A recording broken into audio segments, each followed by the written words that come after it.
expectations without reciprocity of commitment in relationships almost always results in disappointment. Yeah.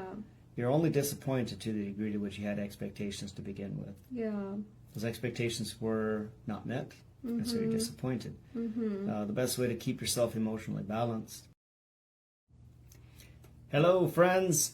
Our topic today has to do with going around the mountain again. You know, when we say going around the mountain, it's often a term that we would attribute to the same old tired cycle again. And that type of going around the mountain will either humble you or break you at some point. Yes.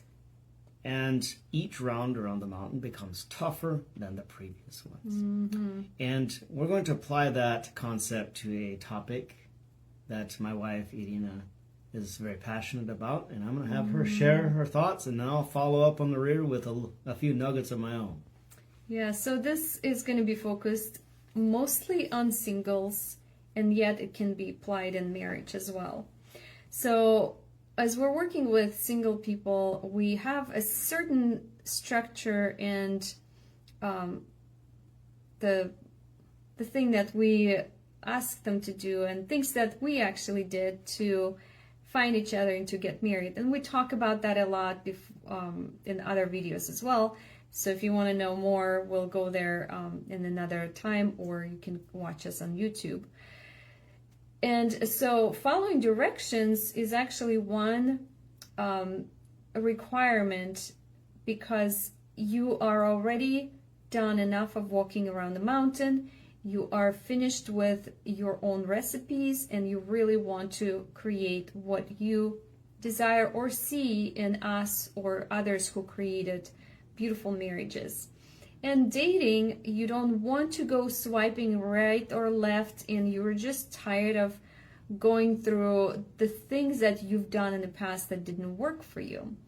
So that's where it's coming from. And so we see a lot of singles that are wanting to have a new result and a different result from what they got before, yet they continue doing the same things they've done before and expecting a different result. Kind of like we did. Which you know, that is a sign of insanity. We're right? following our own, making up our own recipe. Yeah. And so, listen, there are other ways of doing things, obviously. But if it's not working for you, it is only creating this hardship and heartbreak again. So I'm going to speak directly into the things that I'm thinking about. And we had that multiple time happen in our community, is when a single person goes into a traditional dating and they find somebody that they're attracted to, and they just focus on that one person, even if there is no commitment towards relationship. So they're thinking that it's okay, I'm just going to continue being there for them and show my commitment, and maybe they will respect and honor and commit. And a lot of times that happens because you have that attraction towards person. Everything in you, your body starts responding, and you want to be in that relationship and that connection with that person. And so in the process that we are doing is different. You connecting with another person with no expectation, but you getting to know them on a friend's level. You can still ask deeper questions, because friends, when you go to the next level, you want to know things about your friends too that normally wouldn't, allow to even talk about in the very first stage of your friendship. So the cycles, where this comes in. So the trust is broken if you continue to put expectations on another person, and you come into the relationship from a different perspective than a love perspective. So we talk about the two trees in the garden, right? The tree of good and evil. Tree of the knowledge of good and evil. Knowledge of good and evil, and then tree of life. And the tree of good and evil says, is it good? Is it bad? I want this, so they need to level up to this, and they need to meet this expectation, then they need to fit into this box. This is how I want them. And if they don't do it, then it's, bad. It's like checking all the boxes is the tree of the knowledge of good and evil versus looking at where are they going and what are they becoming, what are they growing up into. Yeah. So, and the tree of life, like Jesse starts sharing, is that you see through those things into the person, into the depth, into who they are created to be in God. And trusting, giving your trust doesn't mean that you're going to have expectations on them. You're going to start being friends with people, and you're friends with them, not just with that man or woman, depends on your, who you're, if you're a man or a woman watching this, the opposite gender, opposite sex. Yep. You don't just focus on them. You still get to know others until both of you desire to go towards commitment with each other. And what it's doing is that actually creating the safe environment, and yet you're not committing prematurely where your heart is going to get attached, where your soul is going to be attached to that person. Then you're creating soul ties. And those soul ties become super painful when the person is not doing something you expect them to do. Again, expect. Expectations create control. It creates the tag that's pulling on another person where they don't feel safe.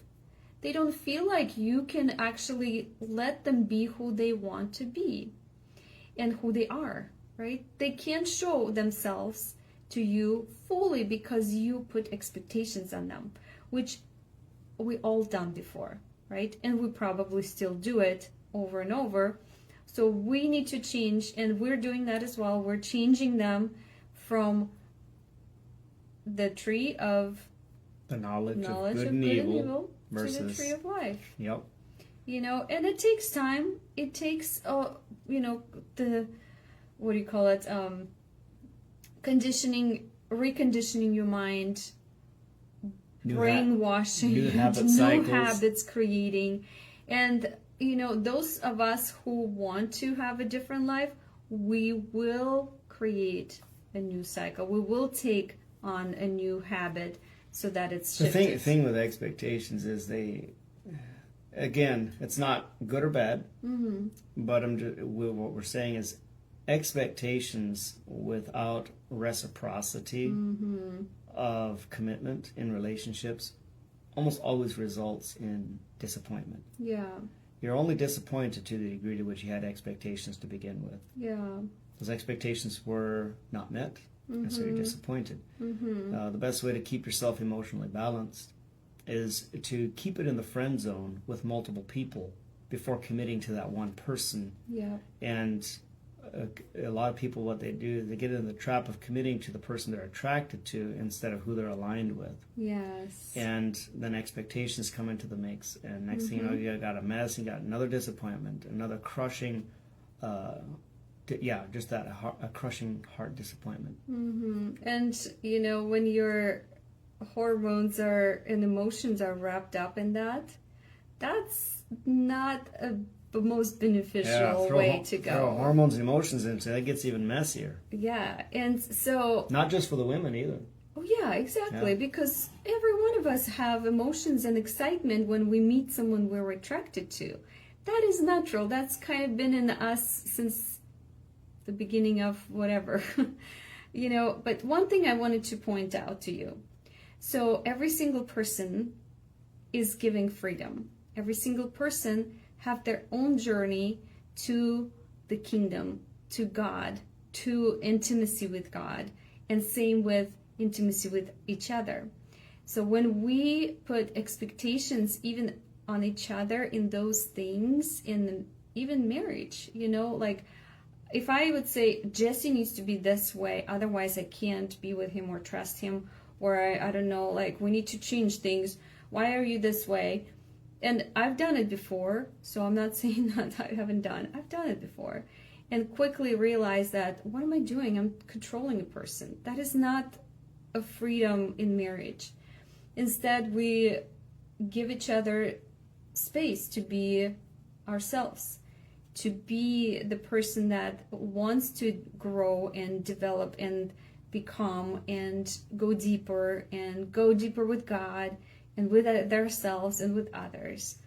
And because of that, my trust and my, I don't want to say expectation, but expectation that you are who you are and that you will be showing yourself and being in your best self. Yeah. And my also trust in Jesse that what I can expect from him is his best effort. That's all that there is. I don't even know what that it's going to be. You know, I know his character. I trust his character. I know how God created him to be, so I'm going to pull the best out of him in my best ability as well, because I'm also rising up and also growing in things. So that's my encouragement to all of you, singles or married. Look at those things in your relationships and your friendships. It also applies to friendships, by the way, that if we have expectations towards another person, they might feel that pull or tag. And if it's premature connection in the relationship, what do they want to do? They feel it's controlling, so they're going to pull away, right? Because you're creating that tag like, hey, you're not doing what I want you to do. Hey, are you there for me? Hey, are you listening to me? Hey, are you texting me? Hey. And it's really annoying, to be honest. And it's kind of painful too, because and it could even be the energy that the other person's feeling. Exactly. Most of the time, it's the energy that the other person's feeling. Yeah. Like, yeah. it feels stuffy and suffocating. Yeah. And they don't want to get into that trap. And I know your intentions are also good and actually pure. You want to connect with that person. So that's where we start too, is knowing your intentions and letting go and releasing a person to be themselves. And that's the best way to go. Yeah. And as far as wrapping it up with the original concept of going around the mountain again, we're specifically talking about singles that are tired of being disappointed and aren't stepping out because they don't want to be disappointed. Well, the disappointments and the hurt and the pain is twofold. First of all, not knowing, there's a lot of things that, first we could just say ignorance isn't bliss. You don't know what you don't know, and that's painful. It causes you to do things how you think they should be done instead of what might actually be beneficial. And the other one is expectations that are setting things up to crash and burn. And when you put expectations on another person, even in a good relationship, it doesn't feel good. And it's not freedom. And so the best way to get rid of expectations is we tell singles, if you are not in a committed relationship, and you shouldn't even have put expectations on the other person in a relationship. It's not healthy.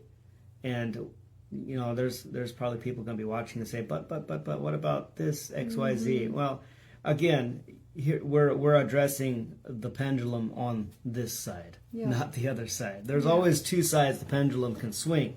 We understand that every word in its pure sense is a neutral term and can be taken to two extremes. And that, so when you're going around the mountain of disappointment after disappointment and you just stop trying, okay, drop the expectations and start practicing making friends. Yes. And don't be dating. Don't be calling it dating. That's an expectation right there. Is just call it dating. Instead, simply practice making friends. And then commit to and marry your best friend. That's the best way to overcome that crushing disappointment, is don't get locked and loaded on that one person right out of the gate just because they express some interest in you and you feel butterflies. Allow the commitment to be demonstrated and to arise and come forth. Yes. And then you can take the next step once there's commitment there to sustain it. And that's exactly it. When the commitment is there, what you can trust that person will be there to fulfill the commitment. That's all there is. And my trust in my husband is that he's committed. We'll do whatever it takes for us to have an amazing, deep, connected marriage. And we are also communicating those things. What do you want? What do you want your marriage to be like? What are your desires in that? What's your understanding of that? Constantly asking those questions to have an understanding, right? Because communication is sharing or expressing yourself, and then also listening so you can understand. Well, that brings us to another thing is, if you do have expectations, communicate them. Right. Don't assume. Yeah. I mean, if you want to have healthy expectations, then communicate. Yeah. There you go. And if you don't, then your assumptions, they're unspoken. You can't blame the other person for not meeting expectations that haven't been verbalized. Yeah. If you do verbalize them right up front, and both agree, that's commitment. Yeah, you both agree and commit to that. Well, that's healthy moving forward. There you go. How was that for you today?